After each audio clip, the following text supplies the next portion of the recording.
ఇక CT scan దగ్గర పోయినా, సిటీ స్కాన్కు పేద తాళం వేసి పెట్టిరు కింగ్ కోటి ఆసుపత్రిలో. ఆనాడు వైద్య ఆరోగ్య శాఖ మంత్రిగా కేసీఆర్ గారు ముఖ్యమంత్రిగా వారి డైరెక్షన్లో నేను ఇక్కడ సిటీ స్కాన్ పెట్టించిన. పరిస్థితి ఏంటంటే మేము పెట్టిన సిటీ స్కాన్ నడపశాతం అయితే గవర్నమెంట్కు. 6 నెలలు అయిందట తాళం వేసి సిటీ స్కాన్కు. ఏమైందా సూపరింటెండెంట్ గారు అంటే టెక్నీషియన్ లీవ్ పెట్టిపోయింది సార్, టెక్నీషియన్ పోతే ఇంకో టెక్నీషియన్ తెచ్చుకోవా? 6 నెలలకెళ్ళి సిటీ స్కాన్ పనిచేయకపోతే పేదల పరిస్థితి ఏంది?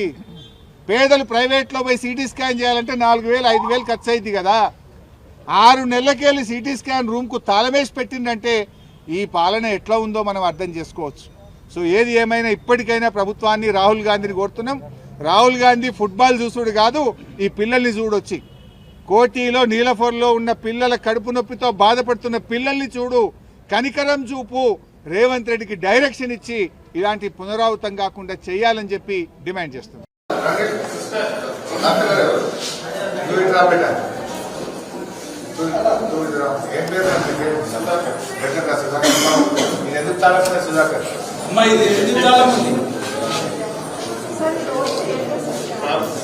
నుంచి 5-6 నెలలకే తాళం ఉందా? 5-6 నెలలకే సిటీ స్కాన్ పనిచేస్తుంది. టెక్నీషియన్ లేదంటే 6 నెలలకే తాళం వేసాం. మరి ఇప్పుడు ఎవరైనా పేషెంట్కి సిటీ స్కాన్ కావాలంటే ఏం చేస్తుంది? మరి బయటకు పోతారా? సిటీ స్కాన్ అవసరం పడుతుంది. ఒకసారి ఎక్స్రేలో తెలియదు, అప్లై చేయాలి. 6 నెలలకే తాళమా సార్?